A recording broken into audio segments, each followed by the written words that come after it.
Mardi 8 décembre, la couleur liturgique, c'est le blanc et nous fêtons l'Immaculée Conception.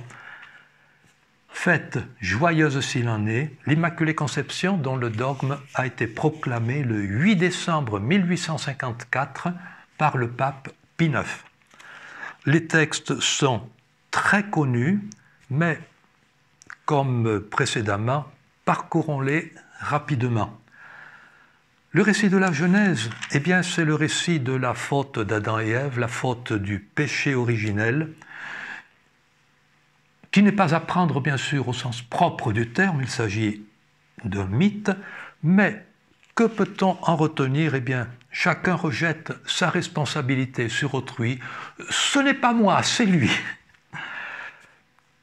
La femme, bien sûr, préfigure ici la Vierge Marie, et on peut faire un rapprochement avec l'Apocalypse de Saint Jean, notamment le chapitre 12, où il sera question, là encore, de femmes, d'enfantement et de dragons.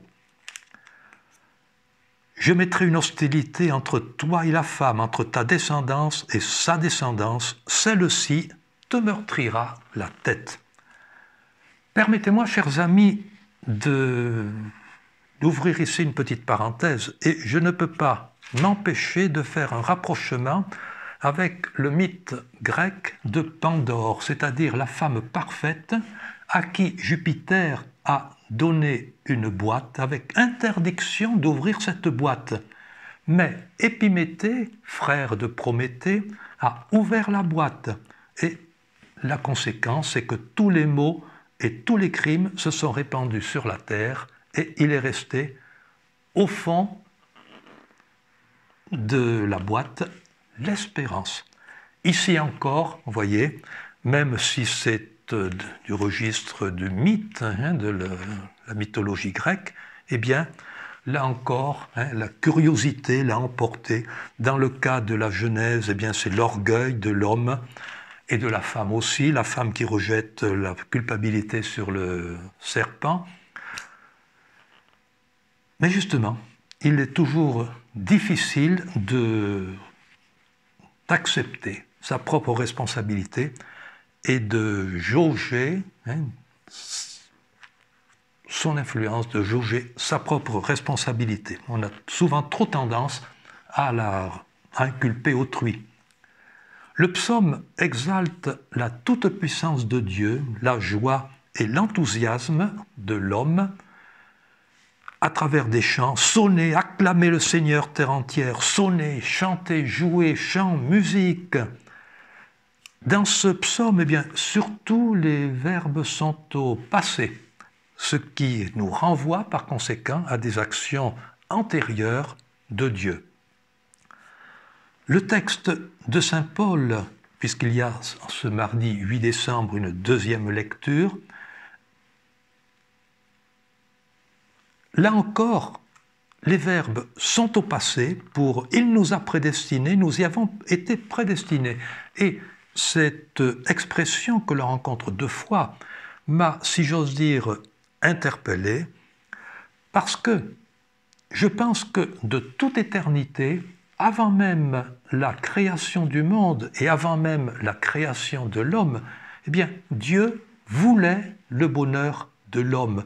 Et nous sommes des frères de Jésus dans l'unité de l'Esprit pour chanter la joie éternelle et la gloire éternelle de Dieu. La faute originelle, ainsi que le précisait ou le disait la première lecture, eh bien, résulte de la liberté de l'homme. Adam et Ève étaient libres, ils ont fait, hélas, le mauvais choix. Quant à l'Évangile, eh bien, c'est le fameux récit de l'Annonciation, oui, récit de l'Évangile qui renvoie à la fête de l'Annonciation le 25 mars. Ce passage se situe au début de l'Évangile selon saint Luc, juste après l'annonce de la naissance de Jean-Baptiste. Et j'ai eu pour ainsi dire, la curiosité à votre intention de comparer le récit de la naissance de Jean-Baptiste et ici. Enfin, pas exactement le récit de la naissance de Jean-Baptiste, mais enfin l'annonce de la naissance de Jean-Baptiste. Et on retrouve dans les deux passages l'expression « il sera grand », appliquée donc à Jean-Baptiste et appliquée ici à Jésus. Différence encore entre l'attitude de Zacharie et l'attitude de Marie. Zacharie, le père de Jean-Baptiste, doute et, comme punition, si j'ose dire, il devient muet. Zacharie affirmait « Je suis un vieillard et ma femme est avancée en âge ». Donc, immédiatement, il pose en somme la difficulté de l'entreprise, à savoir sa femme ne peut pas être enceinte parce qu'il est vieux, etc. Alors que Marie, elle, comment cela va-t-il se faire comme réponse à l'ange? C'est donc une acceptation implicite, elle ne dit pas non, cela ne peut pas se faire parce que, pour telle ou telle raison, mais c'est une acceptation implicite avant le oui clair, explicite de la fin, voici la servante du Seigneur. Quant à l'expression « je ne connais pas d'homme », elle est à prendre bien sûr non au sens charnel du terme. D'ailleurs, la traduction œcuménique de la Bible traduit le verbe par « je n'ai pas de relation conjugale ». En conclusion des textes de cette journée du mardi 8 décembre, eh bien, il me semble qu'on peut insister sur la confiance que nous devons avoir à Dieu, confiance en Dieu et abandon total à Dieu.